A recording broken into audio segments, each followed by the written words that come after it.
Hello mga kapatid, ayan no, isang magandang araw, hapon na po ngayon no. Dinaanan natin ito, galing tayo dun sa project sa may flyover. Kasi itong contractor dito, iisa lang po dun sa may flyover Maa. Ayan, so ito na po, ito po yung Viaduct Ulas project, ongoing rin ito. So nandito po tayo sa may highway. Ayan, nakita natin, may harap yan, yan po yung dugtong. So ito yung pinakamahaba dito, itong papunta po no ng Bukidnon, Baya Bukidnon. So ito na po yung pinaka-last na poste no, na pormahan ng mga kapatid no. Ayan, so pagbalik natin, I think bubuhusan na yan. So yun po kasi ang pinaka-last na poste dito po sa side na ito. Pero yung harap mga kapatid, mga iilang poste lang yun at natapos na rin doon no. Nag-launching na rin sila ng girder, papunta po yan connecting po yan no, doon sa may Talumo exit dyan sa may Coastal Road, Davao City. Ayan, so nandito tayo ngayon sa kahabaan no, ng Baya Bukidnon. So ito yung pinaka last na poste dito po malapit sa may highway, dito po sa may kalsada. Ito pinormahan na yan no, for kulong. So yan no, kita natin. So last time pag update natin wala pa yung forma.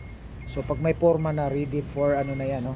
Pati yung foundation mga kapatid no, nabuhusan na.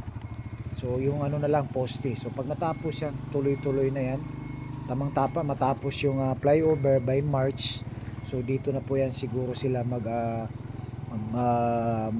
full blast no.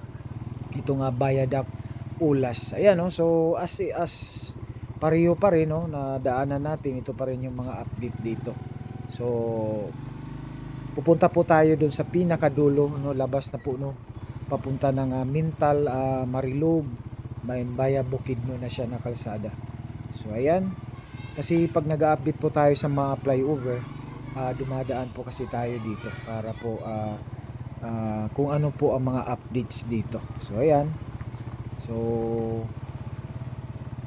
isa po itong Viaduct Ulas no, na co-connect po dun sa Coastal Road. So ayan,